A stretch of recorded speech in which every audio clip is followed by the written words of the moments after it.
At 12:07 a.m., rain came down hard enough to flatten the world into sound and glare. Lee Walsh stood barefoot in his kitchen, one hand on the counter, listening to water hammer the roof while the coffee maker clicked through a late-night brew he probably wouldn't drink. The house was dark except for the stove light and the soft green glow of the microwave clock. On the floor by the back door, Rook lifted his head at the first crackle from the radio clipped to Lee's belt. "Unit K-9 support. Copy urgent," dispatch said, voice clipped and strained through static. "Prison transport rollover, Blackwater Bridge. Possible multiple escapes." Lee closed his eyes once, like a man checking a wound before moving on it. "Walsh copies. En route." He set the untouched mug aside, stepped into his boots without sitting down, and grabbed his rain shell from the hook where his wife used to keep umbrellas lined by color. 3 years gone, and he still left her side of the entry bench empty, as if she might return and complain about mud on the floor. He didn't talk to her picture anymore. He talked to tasks: harness, leash, medkit, spare batteries, flashlight, Rook at heel. By the time Lee's county SUV hit Route 9, the windshield wipers were losing. Rain smeared headlights into long white wounds across the dark. Highway lane markings disappeared under standing water, and every few miles fallen branches forced him onto the shoulder before he threaded back toward center. His posture stayed mission straight behind the wheel, shoulders square, jaw locked, but his eyes were red-rimmed with the fatigue that came from sleeping in 2-hour bursts and waking on old explosions no one else could hear. Blackwater Bridge rose out of the storm like a half-drowned spine. Blue lights reflected off floodwater and concrete barriers, bouncing in frantic pulses against low clouds. Deputies had parked at odd angles to block traffic, and 2 ambulances sat idling with rear doors open, rain blowing inside. Lee parked short of the scene, clipped Rook's line, and moved in low. The transport van had rolled onto its passenger side and come to rest against the bridge rail. One rear axle spun lazily in the rain. Glass glittered across the asphalt, mingled with blood-diluted pink and rushing toward storm drains. A corrections officer lay under a silver thermal blanket near the median, boots visible, too still. Another officer's sidearm sat in a puddle 10 yards away, slide open, empty. A deputy with a poncho hood plastered to his forehead spotted Lee and came fast. "Thank God. We got 1 confirmed dead, 1 unaccounted for, driver in shock, 4 inmates transported, 3 missing by count, maybe 4. We got blood trail off east side shoulder, then nothing. Nothing." "Who's IC?" Lee asked. "Captain Donnelly until sheriff arrives." "Any K-9s?" The deputy laughed once, sharp and humorless. "You're looking at the whole kennel. North unit can't cross Mill Creek. Road's gone. State dog truck hit a downed line outside Mercer. You and your monster are it." Rook leaned into his harness as if he understood every word and was insulted by delay. Lee stepped to the van, crouched under a floodlight, and took in details through rain and diesel fumes. Rear doors had been forced from the inside after impact. Chain restraints snapped on 2 points, unlocked on others. He clocked deep scrape marks in paint that didn't match bridge rail height, noted it, filed it. Donnelly shouted over the weather from 10 feet away. "Walsh, we need tracks now. If they hit the marsh, we lose them till morning." "If they hit the marsh in this," Lee said, "we lose bodies by morning." Donnelly ignored that. "Do your thing." Lee brought Rook to the blood at the shoulder where taillights painted the runoff red. The dog inhaled, sneezed brine, circled once, then fixed east toward black marshland beyond the bridge embankment. Not a clean trail, too much water, too much contamination. But there was human scent, fear-heavy and fresh, and Rook wanted it. Lee keyed his mic. K9 has direction of travel east into Marsh. Request 2 deputies with long guns for perimeter trail support. Static. Then dispatch. Negative available. Units tied to road closures and collision response. Proceed and update. He looked at the storm swallowing the marsh trail and thought of all the ways one person and one dog disappeared out there. Then he looked down at Rook. Scar split through one ear from an old training bite gone wrong. Left hind leg stiff on cold mornings. Eyes bright and predatory in the rain. Just us, Lee muttered. He stepped off the bridge shoulder and into knee-deep water that smelled like rust and salt rot. For 20 minutes, Command treated it like any ugly weather manhunt. Escaped inmates in flood conditions, establish perimeters, sweep likely shelters, recover alive if possible. Lee heard the radio rhythm of routine. The clipped codes, the check-ins, the irritation at missing units, while he and Rook moved through reeds that sliced at his gloves and old crab lines that snagged his boots. Then dispatch voice changed. You could hear it before words came. That fractional tightness when information gets expensive. Attention all units, she said. Be advised 1 missing inmate identified as Mateo Cruz. Repeat, Mateo Cruz. Federal witness movement status, pending confirmation. The line went quiet for 3 seconds, too long. Then everybody talked at once. Federal witness to what? Who authorized county transport? Cruz from the hospital case. Donnelly cut in hard. All units maintain assignment. No freelance chatter. Lee slowed, listening while Rook worked a broken scent line around a collapsed duck blind. He knew the name. Everyone in county government knew it. Mateo Cruz, accountant turned cooperator, scheduled to testify this week about padded invoices and shell vendors tied to county hospital expansions and emergency procurement contracts. The kind of testimony that didn't just embarrass people. It destroyed empires built on approved fraud. Another voice jumped on CommandNet, smooth and furious, not law enforcement. This is Dalton Rusk. I want confirmation no armed escapees are being directed toward private residential zones. Donnelly snapped, Sir, this is restricted channel. I'm hearing deputies are pushing east sectors toward Rusk Point. My family has children on property. Public safety priorities, Captain? 2 minutes later, a second civilian voice came on through some patched line, legal brief polished. Bryce Halden, then Troy Vale, younger, arrogant, cursing about incompetence and liability. Behind them, older voices bled in and out. Fathers with power, the developer, the hospital director, the police chief. Men who could get judges on home numbers and make captains wait before speaking. Lee climbed back toward the bridge approach to reassess and found a deputy spray-marking debris points near the overturned van. He knelt near the front axle and smelled something sharp beneath gasoline and rainwater. Chemical, sweet, wrong for impact spill. He shined his light under the chassis and ran a gloved finger through a slick film collecting near the brake lines. The glove came up striped. Hey, he called. Who documented fluid points? Nobody yet, the deputy said. Scene tech can't make it across the West Causeway.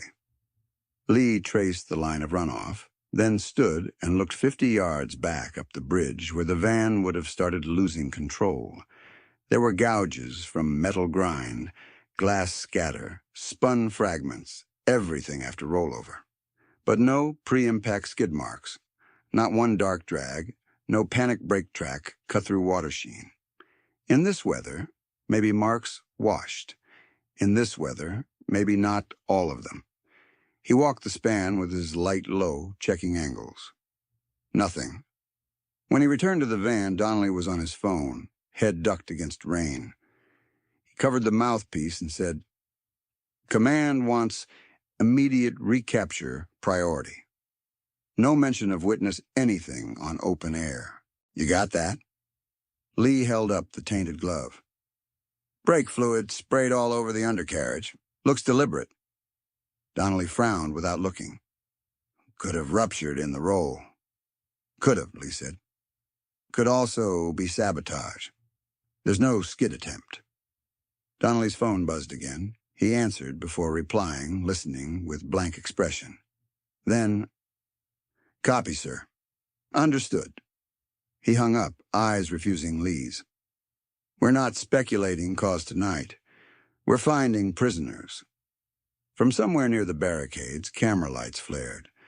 A local news van had arrived despite the storm. Lee watched a black SUV pull in behind it, tires throwing water. Dalton Rusk stepped out under an umbrella held by a man in a suit, expensive raincoat, perfect hair, outrage on cue. Lee stared across rain and blue lights and felt the shape of the night shift under his feet. This crash hadn't belonged to weather. Someone had built it. By 1:10 a.m., it was no longer a search. It was a race between facts and influence was winning. A deputy Lee trusted, Maria Chen, met him under the lee of a rescue truck, rain drumming on the metal shell like gunfire. "You hear this?" she asked, voice low. "2 calls to command from Judge Keller's chambers, 1 from Chief's office. They're arguing search grid boundaries like it's zoning." Lee clipped Rook's spare lead to his belt. "Boundaries around what?" "Rusk property. Halden Boathouse Lane, Vale's Marina parcels." She shook rain off her lashes. "They want West Marsh containment only until daylight." "That's the wrong direction." "I know."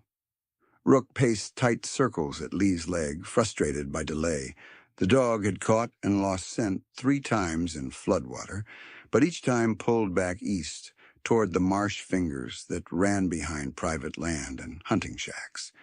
If Lee obeyed the revised grid, he'd be tracking where people with money wanted deputies visible, not where the missing were. A medic stepped down from an ambulance and spoke quietly to Donnelly, who nodded grimly. Word spread fast. The dead corrections officer was confirmed, blunt trauma and drowning. The missing officer still hadn't checked in. No emergency beacon, no body. 1 dead, 1 gone. 3 or 4 escapees loose in flood.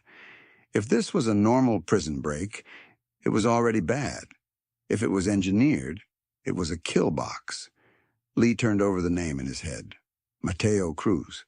Accountant, witness, target. He remembered something his wife used to say when he came home from deployments and tried to compress war into clean sentences. You can tell what people fear by what they move first. Tonight, the powerful weren't moving rescue assets. They were moving radio traffic, cameras, and lawyers. A patrol sergeant jogged up holding a printed transport manifest in a plastic sleeve. "Walsh, list just updated. Cruz plus 2 violent felonies, 1 transfer unknown due to intake alias mismatch. Federal is attempting contact." He rolled his eyes with bitter emphasis. "Sure." Lee scanned the names, then looked toward the bridge where Dalton Rusk was now giving a soaked but photogenic statement to a camera about community safety and supporting law enforcement. Behind him, 2 men in tactical shells stood too still for bodyguards and watched deputy movements instead of media. "Who are those?" Lee asked. Sergeant followed his gaze. "Private security. Says he hired them after those break-ins last month. At 1 in the morning, in a storm. Money doesn't sleep." Dispatch cracked over both their radios. "All field units, updated command directive. Hold current position and await state resources before entering East Marsh sector." Maria Chen swore under her breath. "State resources can't even reach us." Lee didn't answer. He looked down at Rook. The Malinois met his gaze, then pointed his muzzle east, and gave a low, impatient whine. A second message buzzed Lee's phone from unknown number, text only. Retired heroes. Shouldn't die in weather nobody can investigate. He felt the old calm drop into place, that combat stillness where fear became geometry. Who had his number? Plenty of people. Who would use it tonight? People confident he could be isolated, discredited, or buried by morning. He forwarded the text to Maria without comment and keyed his radio. K9, support requesting clarification.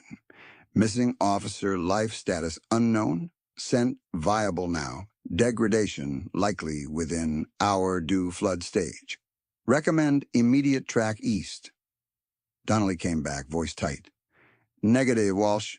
Stand down until relieved. Lee watched floodwater stream off the bridge rail into black grass, watched camera lights and power brokers and command hesitation stack over a dead officer like paperwork over a grave. If Mateo Cruz died tonight, testimony died with him. If the missing officer died, truth went with him too. By daylight, this could all become a weather tragedy. Unfortunate and unprovable. He clipped his mic off his shoulder and tucked it inside his jacket to muffle automatic location pings. Not enough to vanish, enough to blur. Maria caught the movement. Lee. I'm not asking you to come, he said. I didn't offer. He gave a humorless half-smile, then crouched to tighten Rook's chest strap. The dog shivered with controlled energy, rain slicking his scarred coat flat. Track, Lee said quietly. Rook surged forward into the storm, pulling hard toward the eastern marsh, where the blood trail had gone thin and power had gone dark. Lee followed without looking back at command lights, knowing exactly what he was risking. His badge, his pension, maybe his freedom if this went wrong. But those had never been the worst things a man could lose in one night. Rook hit the flooded grass like he'd been released from a spring, nose low, shoulders cutting a V through the reeds. Lee stayed 2 steps behind, leash hand loose, light off unless he needed footing. In weather like this, white beams were invitations. The marsh swallowed bridge noise in 20 yards. Sirens thinned to a distant metallic whine, then disappeared under wind and rain. What remained was water slapping black mud, reeds clattering against each other, and Rook's breathing, fast, focused, relentless. Easy, Lee murmured when the dog lunged right. Rook corrected, circled, reacquired. The scent was shredded by floodwater and cross-current wind, but there were still pockets where human fear hung heavy. A snapped stalk at knee-height, a muddy heel print filling with brown water, a smear of blood bright as paint on a cattail blade before rain diluted it away. Lee moved by memory and instinct. Avoid the open channels. Test ground before committing weight. Don't silhouette on rise lines. The habits were old enough to feel like bone. Twice he heard rotors overhead, small, electric, not county aviation. Drones. Their red position lights blinked faintly through cloud breaks, sweeping in grid arcs too precise for hobbyists. Thermal, most likely. Someone had brought toys to a flood zone manhunt while command kept deputies parked under bridge lights. Rook pulled him toward a string of abandoned crab traps, half submerged, along a drowned fence line. One trap was freshly kicked over, wire bent inward. Beside it, in mud protected by a root flare, Lee found impressions. One boot with DOC-issued tread, heel-worn outer edge. Another print overlaid it, deeper, cleaner, from a tactical sole with aggressive lugs and no prison-issue wear pattern. Chaste, not wandering, he photographed both with his phone and kept moving. The rain shifted harder, almost horizontal. Visibility dropped to 10 feet. Rook veered through salt grass to a narrow rise with scrub pines, then down into shin-deep black water that stank of diesel and decay. Ahead, A shape emerged in intermittent lightning. An old hunting camp on pilings. Porch collapsed on one side, metal roof rattling like loose armor. Rook froze, head high, nostrils flaring. Then he gave one short, sharp bark and dragged toward the steps. Lee drew his sidearm, thumbed off safety, and mounted the porch. Boards flexed under his weight. The front door hung open, banging once each time wind gusted. Inside, overturned chairs, beer signs, moldy drywall, and fresh boot drag marks through old dust turned to paste. "Sheriff's office," Lee called. "If you can hear me, answer now." A sound came back, small, wet, involuntary. Not movement, pain. He tracked it to a back storage room where the air smelled of blood and bleach. A man lay on his side against a tackle cabinet, wrists zip-tied behind him, ankles bound with orange extension cord. Corrections uniform shirt ripped open, face swollen purple and green, one eye shut. Tape had been torn from his mouth, leaving skin raw. "Officer. Officer, stay with me." The man flinched at Lee's voice, then focused with effort on the K9 patch and exhaled like he'd been underwater. "Walsh," he rasped. "Thank God." Lee recognized him from bridge response photos. Officer Trent Maddox, the one listed missing. Rook stood over Maddox, ears forward, then backed off at Lee's hand signal and posted at the doorway. Lee cut restraints, checked airway, pupils pulse, thready but present. Rib tenderness, likely fractures, deep contusion along jawline. Hands cold, skin clammy, alive, barely. "Any spinal pain? Can you move your legs?" Maddox tried, winced, nodded. "Hurts. Can move." "Who did this?" Maddox swallowed blood and rainwater and forced words through shaking lips. Not escape." He coughed, body folding around the pain. They were being hunted. Lightning flashed, turning the room white for an instant. Lee leaned closer. "By who?" "Men in black shells, masks, not deputies." Maddox sucked air, eyes rolling, then caught himself. "Crash was wrong. Van got boxed, driver yelling brakes gone. After roll, they opened rear, started shooting chains. Told us to get down and shut up if we wanted to live." He gripped Lee's sleeve with surprising strength. "One inmate ran. They dropped him in the reeds like a dog. Cruz didn't run toward road. He went waterside." "Did you see where?" Maddox blinked against rain blowing through broken window. "Old pump culverts. East drainage to ferry channel." His hand slipped. "They took my radio. Said storm would wash it all clean." Lee pressed gauze to a scalp split and keyed his radio, voice flat and official. "Dispatch. This is K9 support. I have located missing corrections officer alive, severe injuries, possible assault. Need medevac coordinates to follow." Static hissed. Then Donnelly, not dispatch.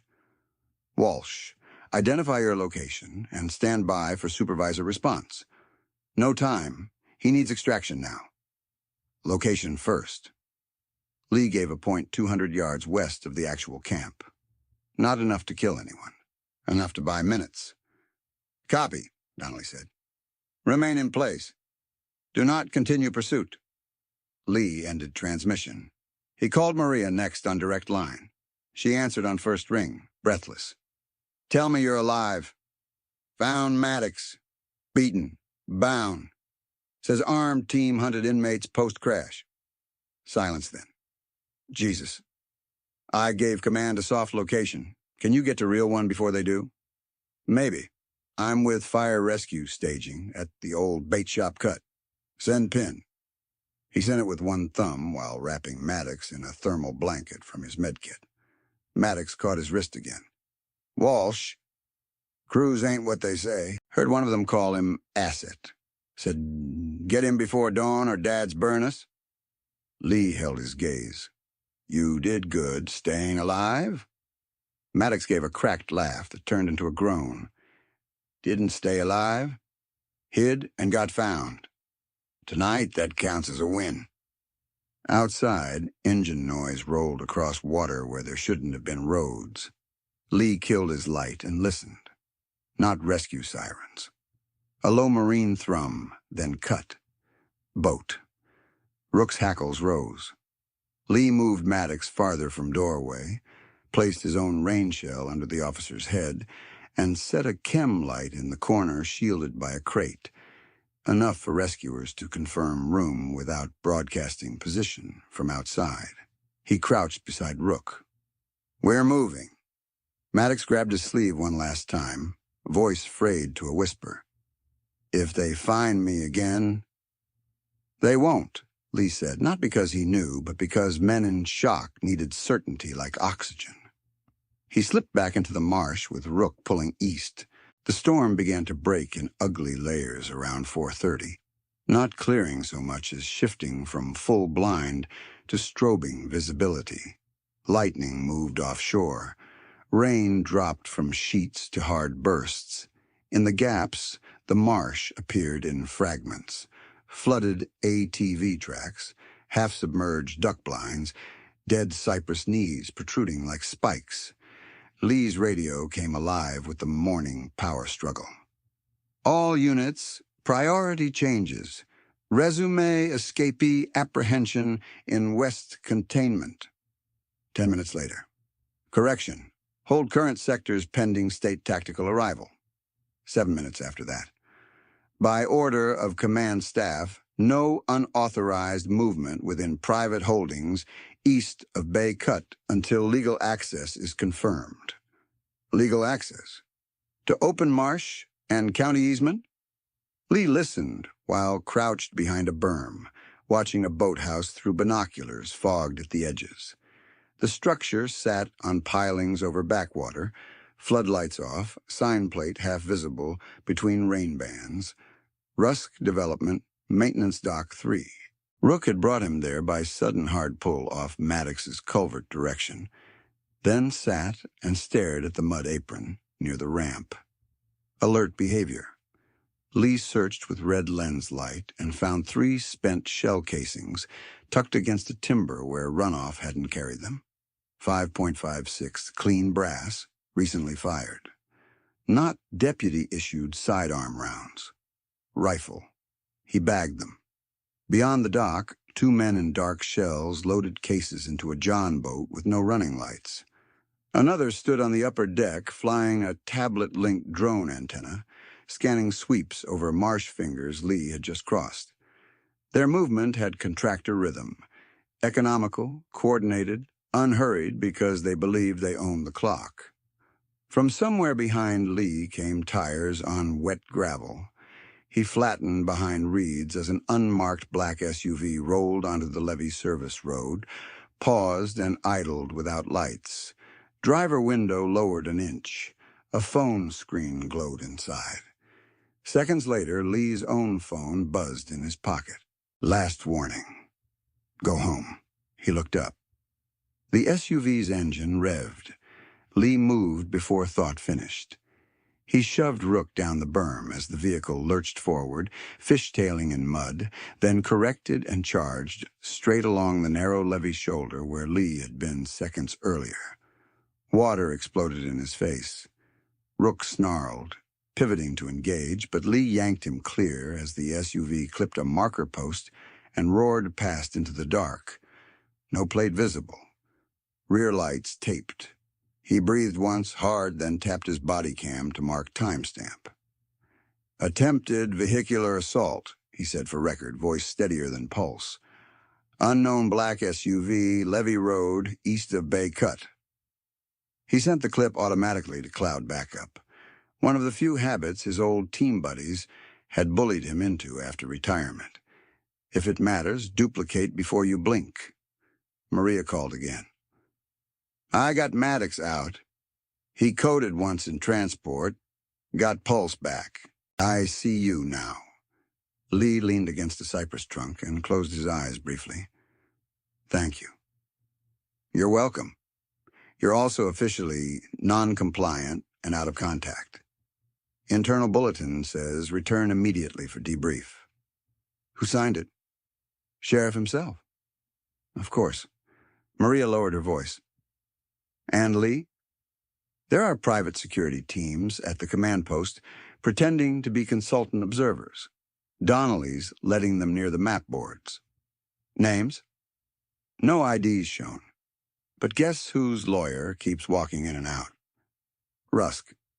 And Halden. And Chief Vale just arrived looking like thunder. She exhaled. Whatever this is, it's above county dirty. It always is. Lee looked toward the drainage channels Maddox had mentioned. I'm continuing. I know you are. If this goes bad, you never heard that. She gave a bitter laugh. Too late. Also, watch the sky. He followed her warning and saw it. Another drone, lower now, sweeping thermal arcs that lingered too long over warm objects. Hunting pattern. Lee snapped a branch, tied his emergency blanket strip to it, and jammed it into mud 20 yards west. Thermal decoy and wind.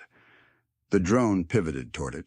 He and Rook slipped east along the waterline, moving from culvert mouth to culvert mouth as first gray light bled into cloud. Every trail kept collapsing. Scent drowned, then resurfaced in eddies. Rook whined, frustrated, then doubled back and shoved his muzzle into a concrete drainage pipe half hidden by marsh grass and tide trash. He pawed twice, then looked up rigid. Fresh human scent. Close. Lee crouched and listened. At first, only water drip and distant thunder. Then, metal scraping concrete. Someone shifting weight inside. He holstered his weapon, but kept hand near it. Sheriff's K9, he called into the culvert. If you're hurt, speak. No response. Rook gave a low rumble, not full threat. Warning mixed with recognition. Lee clipped the leash short and entered, shoulders turning sideways in the narrow section. Cold water to mid-calf. Concrete slick with algae. The pipe bent left into darkness where storm runoff roared loud enough to mask breathing. A shape moved ahead, then a flash of improvised weapon, rebar shard raised one-handed, by a man wedged on a maintenance ledge above the current. Don't, Lee said. I'm not here to hand you over dead. The man's face was gaunt under mud and blood, beard patchy, hair plastered to his forehead. Prison khakis soaked black, right wrist swollen and bent wrong against his chest, eyes bright with pain and calculation. Badge, the man said in accented but fluent English. Show me. Lee lifted his chest light and angled it to patch and name tape. Lee Walsh. The man stared 2 seconds too long, then lowered the rebar. Not trust. Decision. Mateo Cruz, he said automatically, then gave a short broken smile that looked like contempt for the name. For tonight. He slid down awkwardly, nearly falling. Lee caught him with one arm, felt the tremor from shock and cold. Rook pressed in, sniffed hard, then licked once at the man's uninjured hand and sat. Immediate acceptance. Your dog remembers faster than you, the man whispered. Lee frowned. What? The man dug under his shirt collar with shaking fingers and pulled a flat, waterproof pouch sealed with electrician's tape. He shoved it into Lee's chest. Take it. If they catch me, this has to live. Lee tucked it inside his vest. What is it? Ledger exports, bid rig tables, payoff schedules, camera dump from bridge approach. He swallowed, rainwater and blood running down his neck. Van was an accident. 2 SUVs boxed us before impact. One registered to Shell under Harbor Lantern Logistics. He looked up through the dark with a strange, bitter clarity. Harbor Lantern links to Troy Vale. Lee felt the midpoint of the night tilt beneath him. How do you know all that from inside a transport van? Because I put trackers where arrogant men don't look. A cough bent him double. And because they've been trying to erase me for 6 months. Lee pulled a trauma wrap from his kit and started splinting the broken wrist with a cut section of plastic conduit from the culvert wall. You're a witness, not a runner. The man laughed softly. I was a witness. Then I became problem inventory. He leaned close, voice dropping under the roar of runoff. Listen carefully. Mateo Cruz is a file, a container. My first name wasn't Mateo. Something in his cadence tugged at old memory. Dust-choked air, rotor wash, a man shouting over Dari and gunfire. The man watched Lee's face and said, in the exact clipped rhythm of a place 12 years and an ocean away, You told me once, Walsh. If I stop moving, drag me by my vest and swear later. Lee's hands stopped. Helmand Province, compound breach, IED secondary, smoke and dirt and blood in his eyes. An interpreter half his size hauling him behind a mud wall while rounds snapped overhead. Mahmoud, Lee said before he could stop himself. The man nodded once. Mahmoud Karimi, still alive by administrative miracle. For a second, the storm noise receded, and all Lee heard was his own pulse. Faces he hadn't let himself remember in years came back sharp and unwelcome.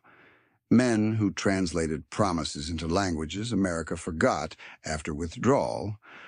Men who were told they were family until paperwork ran out. I got relocated, Mahmoud said.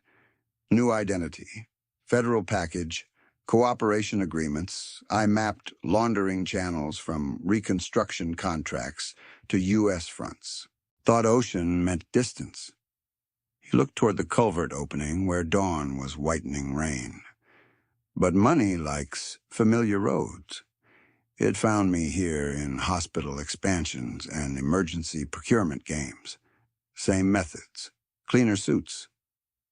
Lee tightened the splint and secured it. Why didn't you go straight federal tonight? Mahmoud held his gaze. I did. Transfer request routed through 3 offices. Leaked every time. He coughed again, then spoke through clenched teeth. I requested this county because of one name in old contact annexes. Yours. Lee stared at him, soaked and shivering in a drainage pipe while drones hunted overhead, and command told him to stand down. You planned for me. I planned for contingency, Mahmoud said. Difference is optimism. Rook shifted, ears pricked toward the culvert mouth. Voices outside, distant but approaching. Multiple men, not deputies. No radio chatter, just boots and intent. Lee killed his chest light. Mission parameters redrew themselves clean and hard. Not recapture, not compliance, protect witness, preserve evidence, survive long enough to hand both to people outside county reach. He pulled the waterproof drive from his vest, checked seal, then resecured it under inner armor. Can you walk? Can limp. Good. From the second, you stay behind me and do exactly what I say. Mahmoud gave a grim nod. Lee touched 2 fingers to Rook's collar. Guard close. The dog rose soundlessly, body coiled. Outside, thunder rolled again, closer now, or maybe not thunder at all. Outside, thunder rolled again, closer now, or maybe not thunder at all. Lee held still long enough to separate sound from weather. Thunder echoed wide and dull. This was tighter, clipped in 3s with a metallic tail, suppressed rifle fire. He pressed Mahmoud lower against the culvert wall and leaned toward the opening. Through rain blur, he caught movement on the marsh lip. 3 figures in dark rain shells, no reflective patches, carbines up sweeping methodically. A 4th hung back with a tablet and directional antenna, turning in slow arcs like a man tuning a station. Drone handler. A beam flashed once across the opening, not white light, but pale infrared spill from a thermal unit. It passed on, came back. stopped. They had something warm on screen. "Move," Lee whispered. He led Mahmoud deeper into the pipe, water climbing from calf to knee as the culvert narrowed, then split around a rusted grate half torn from concrete. Rook slid through first, claws scratching metal. Lee shoved Mahmoud's good shoulder under, then followed as rounds snapped into the culvert, lip behind them, muffled but vicious, chips of concrete spitting into the current. No warning, no call-out, just execution work. The side branch dumped into an older storm line. Brick arch, lower ceiling, air sour with sewage and diesel. Lee killed all light and counted steps by boot feel. Hand on wall, Rook's harness strap brushing his leg. Behind them, voices carried through pipe resonance. "Thermal lost at Split. Take a lower outfall. Team 2, hold East Bank. No leaks." No leaks. Like they were patching plumbing, not hunting men. Lee keyed his radio once, shielded inside his jacket. "Dispatch, officer needs emergency traffic." Static hissed, then a familiar command voice too fast.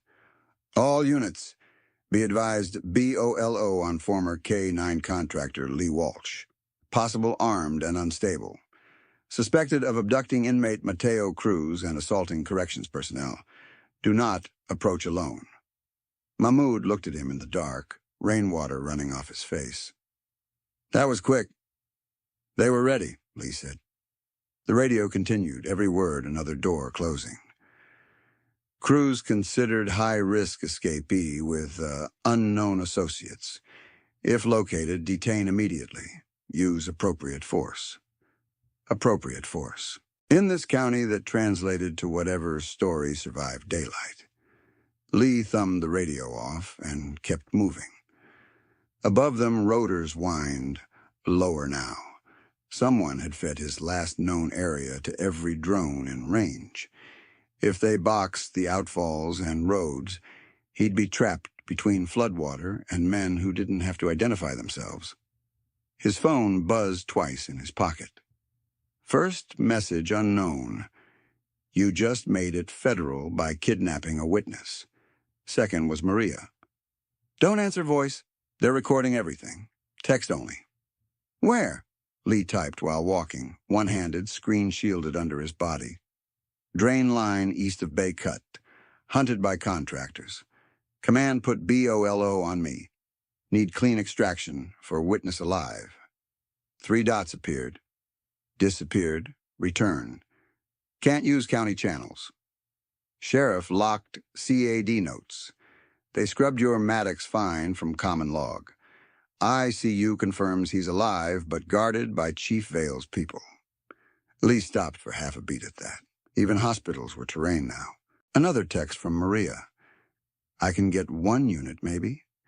Meet pump station, 7 Service Road in 18 minutes. No lights. If I'm not there, don't wait." He replied copy and deleted thread. Ahead, the tunnel rose into a concrete junction chamber where storm runoff thundered through sluice gates. A ladder climbed to a maintenance hatch bolted from above. Lee tested it anyway. Didn't move. Rook gave a warning growl behind him. Lee turned and saw a faint gray glimmer in the pipe they'd come through. IR laser spill dancing against wet brick. They were inside the line now. He drew his sidearm, breathed once, then fired 2 rounds into an old chain lock on a side service door, half fused with rust. Metal snapped. He kicked hard. The door gave into a narrow crawl space lined with ancient utility conduit. "In," he said. Mahmoud squeezed through, grimacing as his splinted wrist bumped concrete. Rook slipped after him. Lee backed in last and dragged the door mostly shut behind them. Bullets hit the other side almost immediately, thudding through steel and showering sparks where jacket met pipe. They crawled blind for 10 yards until the conduit widened to a forgotten pump room above floodline, all dead machinery and graffiti. Lee listened. No immediate pursuit. Maybe the shooters didn't know the side path. Maybe they'd peeled to the outfalls. Either way, he had minutes. He checked Mahmoud, pale, shivering, breathing fast but coherent. Can you keep pace 18 minutes? If I stop, drag me, Mahmoud said through clenched teeth. Still remember. Unfortunately. Lee gave him a foil blanket and half a glucose gel from his kit, then crouched by Rook to check paws for cuts. The dog trembled with adrenaline, one flank nicked by shrapnel but superficial. Lee cleaned it fast, whispered close to the scarred ear. Stay with me, brother. Rook licked his wrist once and stood. Above, somewhere out in the rain, a siren whooped and died. Then the distant chop of rotor blades thickened. Not hobby drones this time. Full helicopter. State assets. Maybe federal. Maybe just another badge to co-opt. If the men hunting him reached Mahmoud first, he'd vanish under an escapee narrative. If command reached him first, he'd be stripped, isolated, and explained away as a retired operator who snapped in a storm. Either way, the drive died, the bridge became weather, and a dead officer became collateral. Nobody prosecuted. Lee shoved the thought down and moved for Pump Station 7. The service road to Pump Station 7 was a ribbon of cracked asphalt on a raised berm between flood basin and scrub pine. Dawn had gone from gray to bruised blue, but the storm still came in violent pulses, rain bursting sideways between uneasy lulls. Lee approached from the drainage ditch, keeping low, Rook tight at heel, Mahmoud hunched and limping. No headlights, no unit. He checked time. 19 minutes. Then he saw it 50 yards ahead. A county patrol SUV angled across the road with driver door open. Engine off, light bar dark. Rain hammered the windshield in silver sheets. Maria, Lee called softly. No answer. He signaled hold and advanced alone, sidearm low. At 10 yards, he saw blood sprayed across the inside of the driver's window and down the doorframe, already thinned pink by rain. Not a lot, but enough to freeze his spine. On the seat sat a dropped, handheld radio hissing static. On the pavement, one spent casing from a deputy-issued pistol and 3 rifle casings that matched the boathouse brass. Ambush, fast and close. Rook strained toward the rear of the vehicle, nose flaring hard. Lee followed and found drag marks in the mud leading off the berm toward a stand of pines, 2 sets of boot prints, one deeper where someone fought or staggered. Mahmoud reached the SUV and braced himself on the hood, face gone flat. They took her. Maybe, Lee said, though he didn't believe maybe. His phone buzzed again. Unknown number, a video clip auto-loaded before he could block data. Grainy, vertical, 30 seconds. Maria kneeling in mud under pine trees, hands zip-tied, blood at her hairline but conscious. A masked man held her shoulder. Off-camera voice, young and performative. Drop your weapon and the accountant at the old bait freezer lot in 10. Come alone, dog stays, or Deputy Chen bleeds out where flood takes her. Video ended. Mahmoud swore softly in Dari. Lee felt the old split inside him, the one that war had taught, and civilian life never repaired. Mission versus person. Save witness, lose partner, save partner, lose witness, and everything tied to him. He opened Maria's abandoned handheld radio.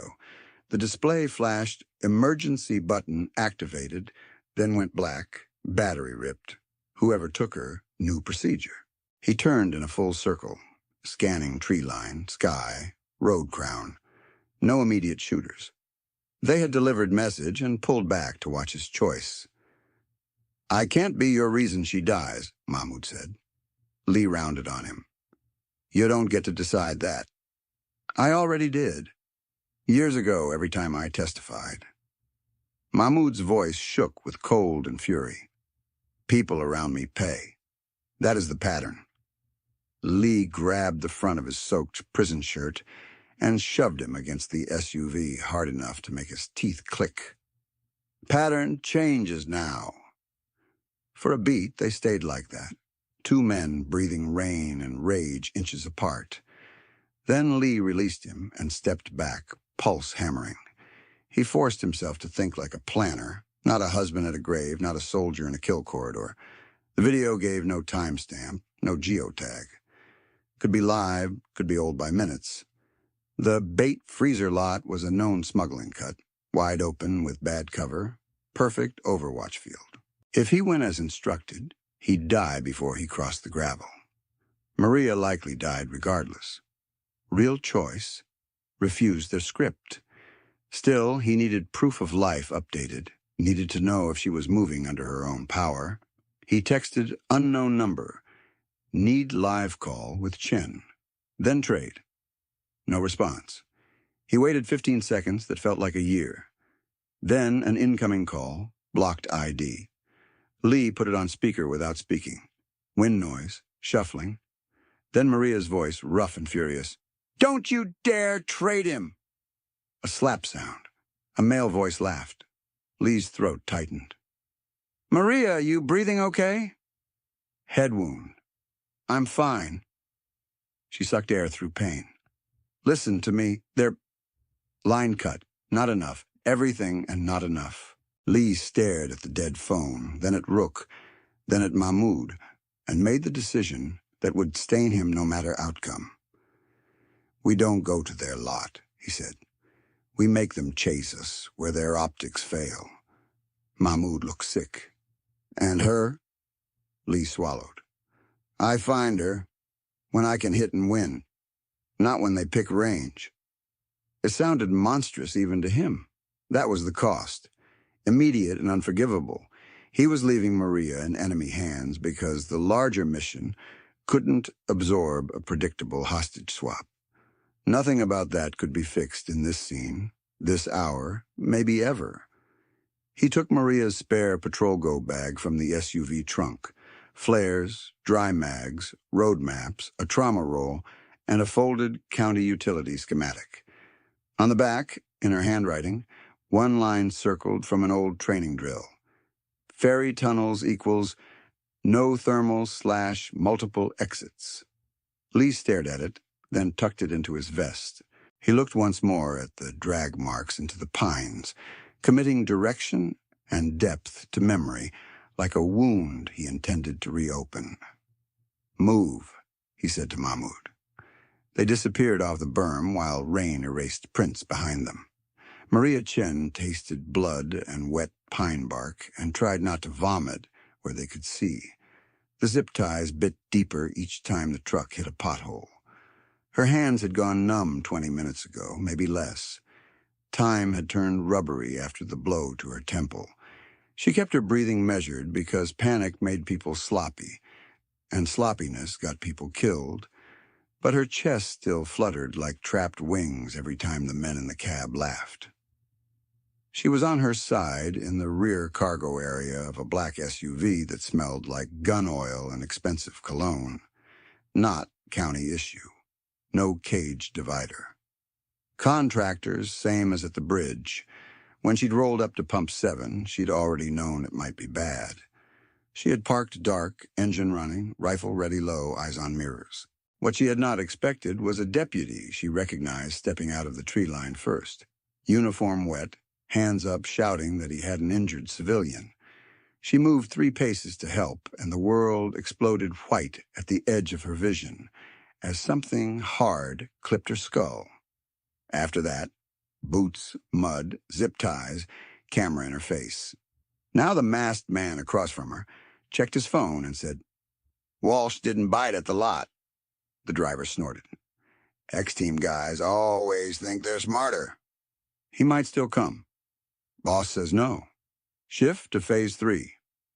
Boss, singular." Young voice on clip had sounded like Troy Vale trying to play cartel. But this crew answered to someone older, someone who built contingency layers and legal insulation. Maria closed her eyes briefly and saw Lee in his kitchen last winter, standing awkwardly with 2 mugs while snow came down outside, and neither of them said the obvious thing. That loneliness recognized loneliness on sight. They had never put names on whatever sat between them. She was recently divorced from a marriage that failed quietly. He was widowed and half-haunted. They met for shift coffee, argued over search patterns, occasionally laughed in ways that surprised both of them. That was the shape of it. Not romance, not yet. Enough to hurt. And now she had dragged him into a trap with coordinates in her own text thread. Guilt came sharp and immediate, then older guilt underneath it. Her rookie-year partner, Eli Torres, dead on a domestic call because she trusted a scene-secure radio update that wasn't. Since then, she checked every doorway herself, trusted no cleared room, and still tonight she'd let urgency outrun procedure. She could hear internal affairs already. Unauthorized contact with non-compliant officer, deviation from command route, compromise of unit safety. If she lived, she'd lose badge. If she didn't, she'd become a cautionary memo. The masked man nudged her boot with his. "You care about him?" Maria kept her face blank.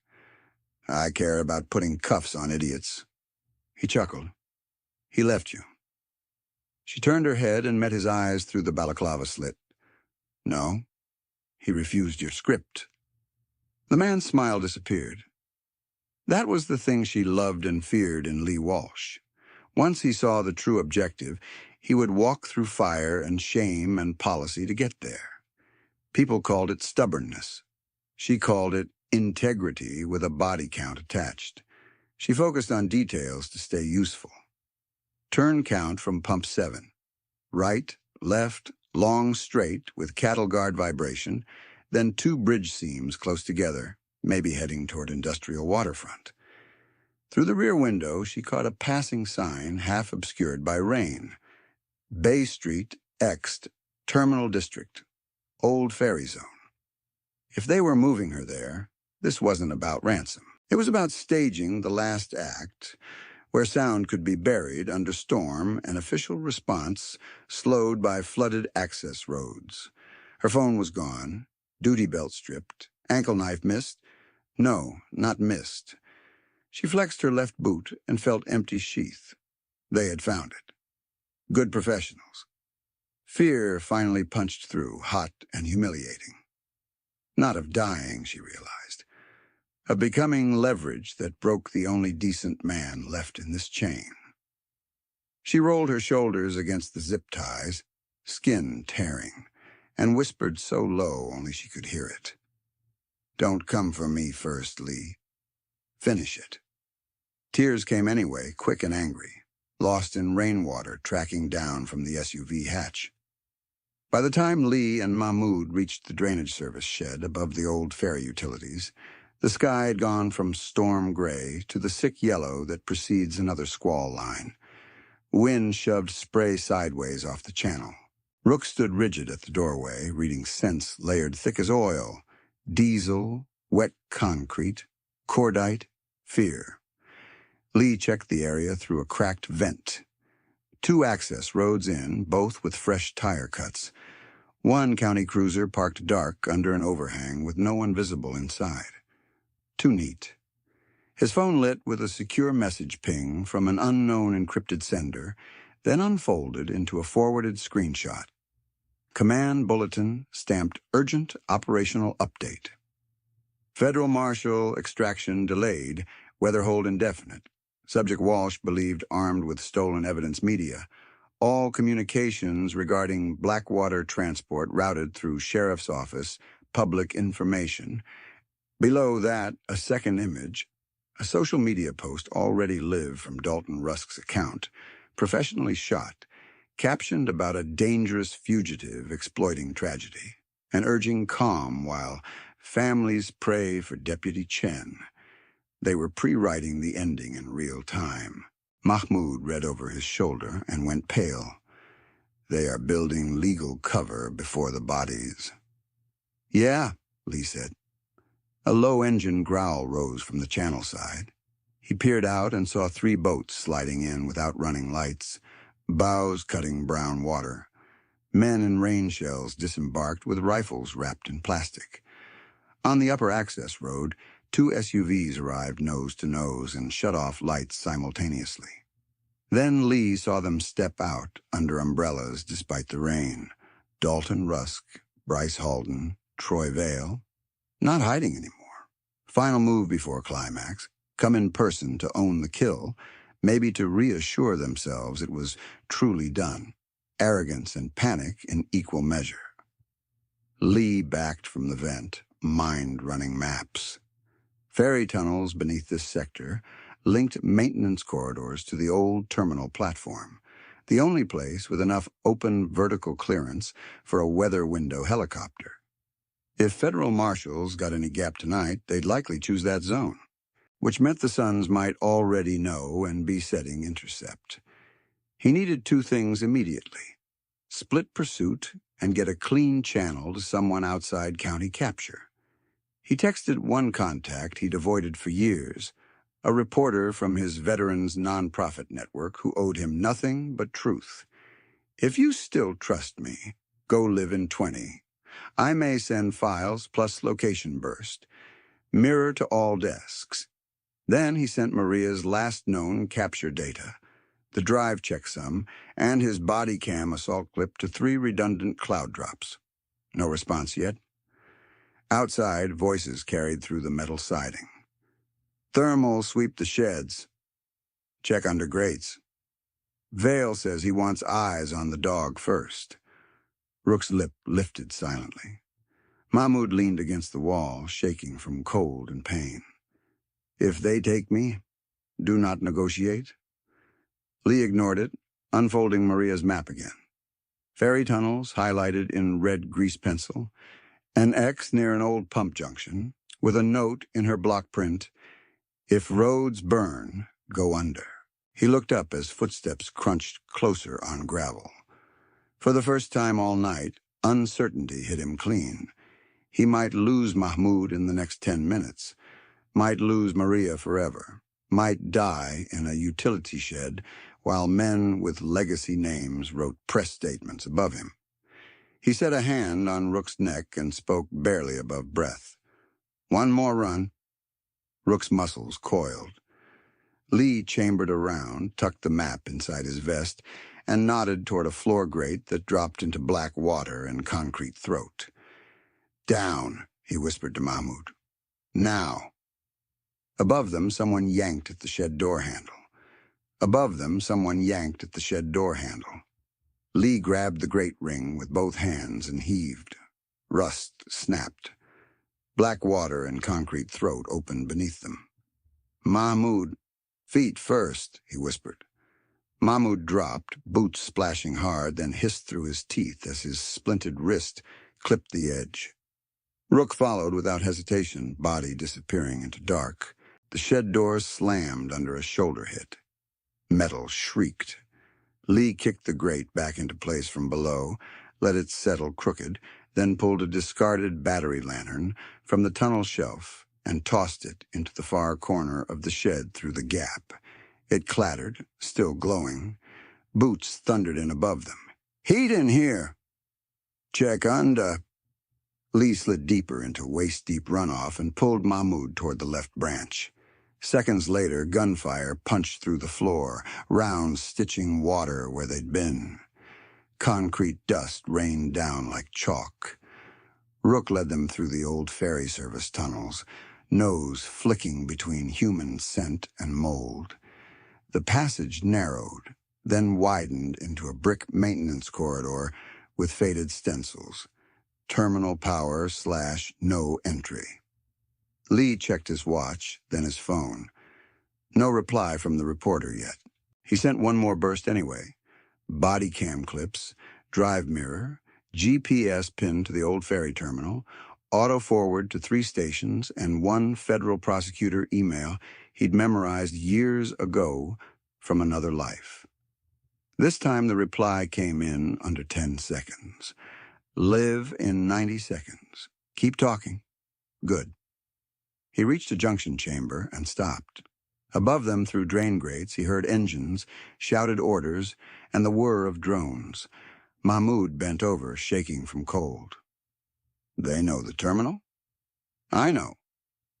Lee unclipped a small speaker beacon from Maria's go bag, set it on a pipe, and hit record. In his own voice, he spoke, loud and clear. This is Walsh. I'm at Pump 9. Alone. He looped it, cranked volume, and slid the beacon down the right tunnel toward an empty outfall. Contractors loved certainty.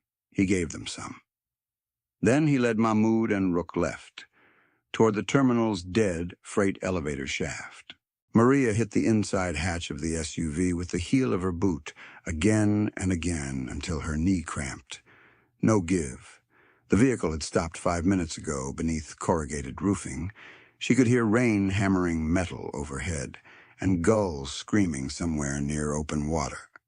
The men had dragged her out, moved her into an office that smelled of wet rope and diesel, zip-tied her to a steel chair, then left one guard at the door while the others moved to perimeter positions. Old ferry terminal, like she'd guessed. The guard was young, jittery, rifle low but safety off. Contractor clothes, no uniform markings. He kept checking his phone every 30 seconds, like waiting for approval from men who'd never bleed for him. Maria shifted her wrists against the ties, feeling for slack. None. She rolled her thumb joint hard, ignored the pain, compressed her hand, and slipped half an inch. Outside, distant shouting. Thermal got him near pump. Move, move! The guard cursed and stepped to the doorway to listen better. Maria drove both feet forward, chair legs skidding. The back edge clipped his knee. He stumbled. She launched sideways with the chair still tied to her, slammed shoulder first into his hips, and took him down. He was heavier. He recovered fast, elbowing her temple. White sparks burst across her vision. She bit his wrist when he reached for his sidearm, tasted salt and blood, and twisted, and the pistol came free for half a second before he tore it back. Then Rook came through the half-open service door like a missile. The dog hit the guard high, jaws locking on forearm. The rifle clattered away. The man screamed and rolled, trying to throw the dog. Rook held and shook once, controlled, trained, terrifying. Lee appeared behind him, soaked, breathing hard, weapon up. Drop it! The guard let go of the pistol and grabbed at Rook's neck instead.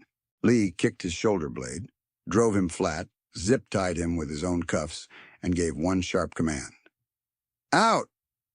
Rook released instantly and back to Maria, panting hard, eyes still on threat. Lee knelt and cut her ties. You standing? Probably. Maria rose on shaking legs, grabbed the fallen rifle, checked chamber. You came anyway. I came smart this time. She looked at him, mud-streaked, exhausted, jaw tight with guilt, and almost said something else. No time. Where's Mahmoud? She asked. Service corridor, moving to helipad zone. Maria reloaded, wiped blood from her eyebrow with her sleeve. Then, let's finish this. The old ferry terminal opened like a wrecked cathedral. Broken ticket windows flooded concrete, steel pilings ringing the channel where boats once docked. Emergency lights flickered on backup power, throwing sick orange shadows across rain. Dalton Rusk stood near the center platform under a black umbrella, no weapon visible, expression composed like he was hosting a fundraiser. Bryce Halden paced beside him, face gray, one hand wrapped in a bloody bandage. Troy Vale held a pistol and kept glancing toward the upper catwalks where contractors posted rifles over the approaches. They saw Lee and Maria emerge from opposite service doors with Mahmoud between them and Rook at heel. Troy smiled first. There he is. County hero. Dalton raised a hand. Everybody lower weapons. Let's not make this uglier. Maria barked a laugh. You murdered a corrections officer. Dalton didn't look at her. Deputy Chen, you're concussed and emotional. You don't understand what happened on that bridge. I understand brake fluid and boxed lanes, Bryce snapped, voice thin. It was supposed to be a stop, okay? Just a stop. We didn't... Dalton cut him off. Shut up. Lee stepped forward, phone in his chest pocket, camera forward. Too late. You're live? For the first time, Dalton's composure cracked. What? Lee nodded toward the dark. 3 stations, 1 national desk, 1 federal feed. Redundant. Keep talking. Troy fired at the nearest overhead lamp. Glass exploded. Half the platform dropped into darkness. Contractors on the catwalk opened up, rounds hammering concrete around Lee's position. Down! Maria yelled. She shoved Mahmoud behind a ticket barrier and returned controlled bursts at muzzle flashes above. Lee moved low between bollards. Rook glued to his left leg until Lee pointed. Catwalk, take! Rook launched up the stair run 2 steps at a time, vanished into dark, then a scream tore through the rain as one shooter went down. Dalton drew a compact pistol from under his coat and backed toward a piling. You think a live stream saves you? My father will bury this before lunch. Lee hit him hard in the midsection, driving him into the piling. The shot went wide, punching sparks off steel. They crashed into floodwater, ankle deep, grappling for the weapon. Dalton fought like a man who'd never lost physically, and couldn't imagine starting now, wild, angry, surprisingly strong. Maria moved to flank, but Bryce stumbled into her line, panicked and bleeding, hands up. I didn't kill anybody, Bryce shouted. We only meant to scare the transport, make crews disappear long enough to flip statements. Troy hired those guys, not me. Troy screamed from the dark. Shut your mouth! Then he fired toward Bryce. Rook hit Troy mid-forearm before the second shot. The pistol spun away. Troy went down hard, roaring in pain as Rook clamped and held. Teeth sunk deep, but pressure controlled to command threshold. Troy punched at the dog with his free hand. Rook didn't move. Out! Lee shouted while still wrestling Dalton.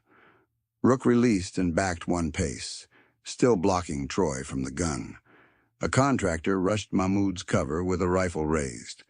Maria stepped out, braced, fired twice center mass.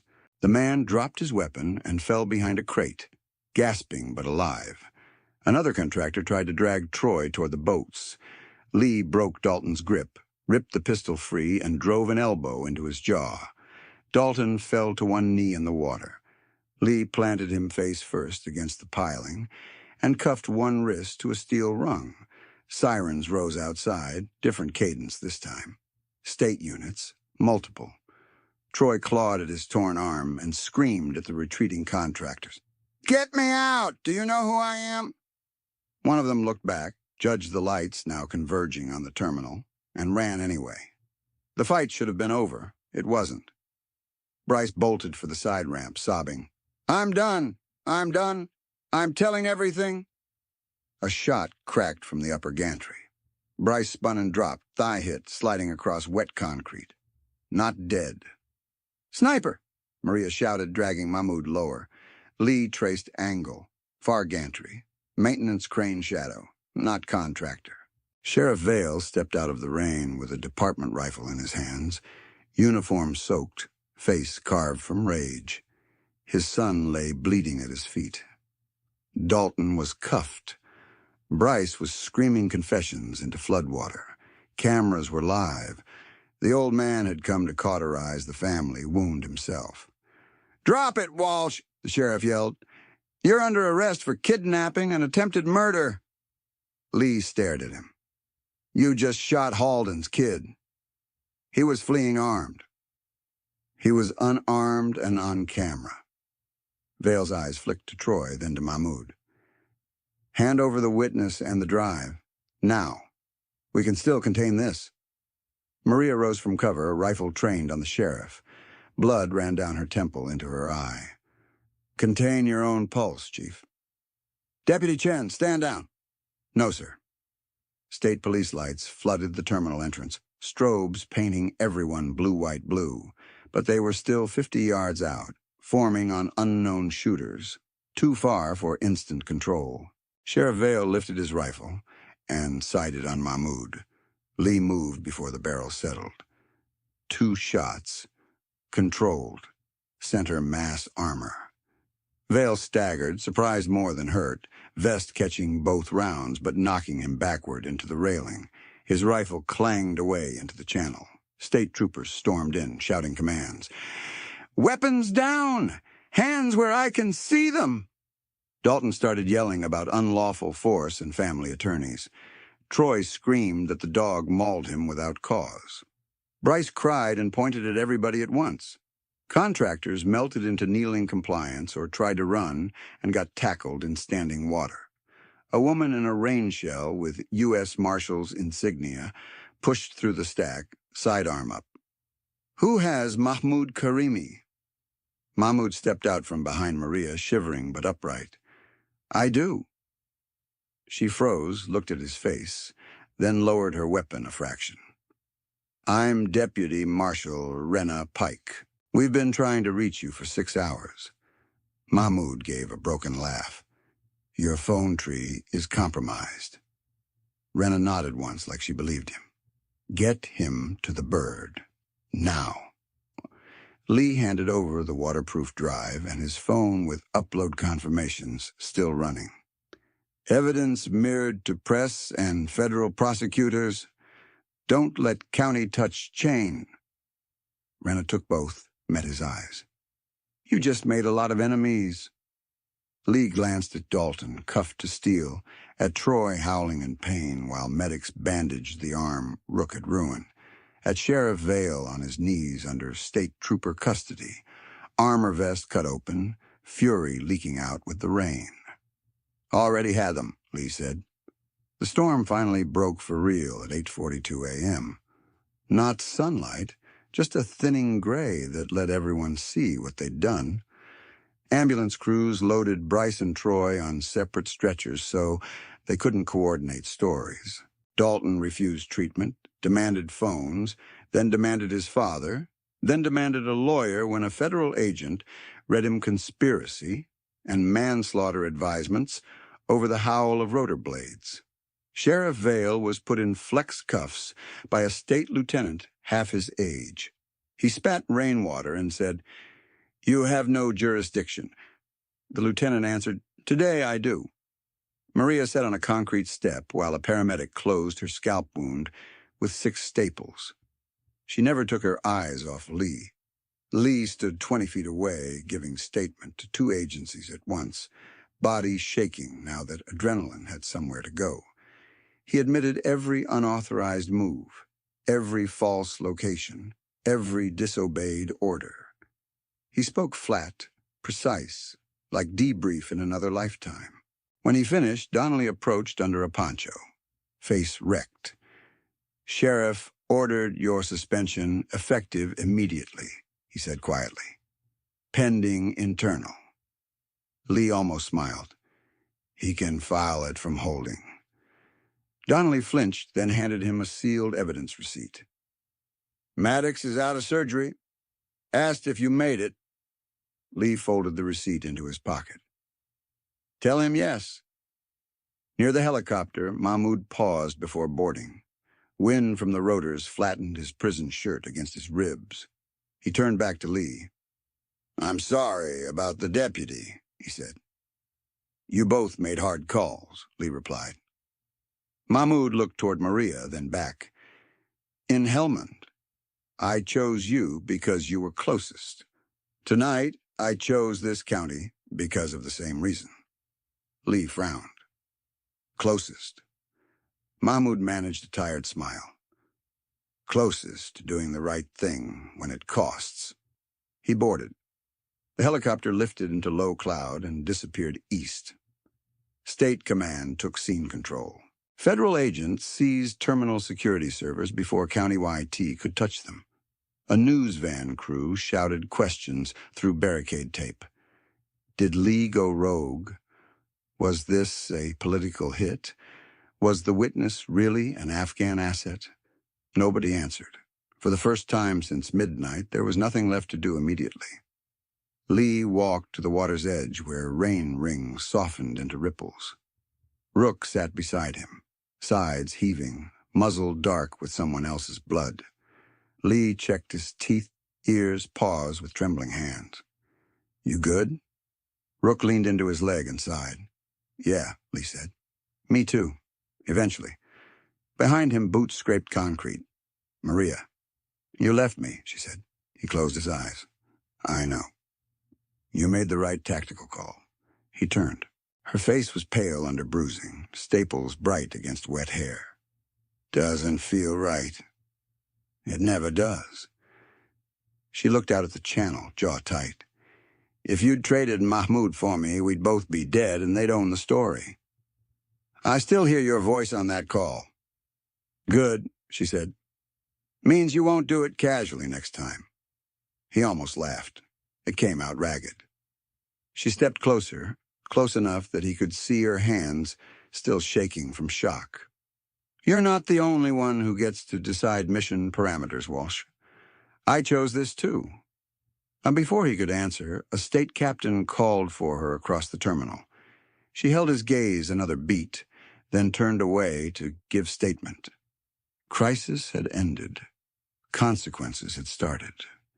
3 nights later, rain returned, lighter, steady, tapping against hospital windows instead of hammering roofs. Lee stood outside, ICU step-down, with a paper cup gone cold in his hand, while Officer Trent Maddox slept behind glass, jaw wired, chest rising under a mess of leads. A deputy from Internal Affairs sat at the nurse's station, pretending not to watch Lee. Footsteps approached from the far corridor. Maria, in civilian clothes, one arm in a sling, staples hidden under a knit cap. She carried 2 vending machine soups and the expression of someone done avoiding the hard conversation. "Walk with me," she said. They took the service stairwell down to an empty rehab gym that smelled like antiseptic and rubber mats. Rain streaked the high windows, no one else around. Maria set the soups on a bench and faced him. "I'm angry with you. I'd be disappointed if you weren't. I'm angry you cut your mic and vanished. Angry you lied about locations. Angry you took a hostage triage call without me." Her voice shook once, then steadied. "And I am angrier that a part of me trusted you to do exactly that." Lee stared at the floor. "I keep replaying Pump 7. "I know." She moved closer.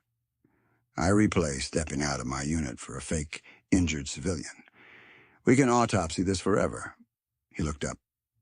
"Maria." "No. You listen." She pointed at his chest, not harsh, just certain.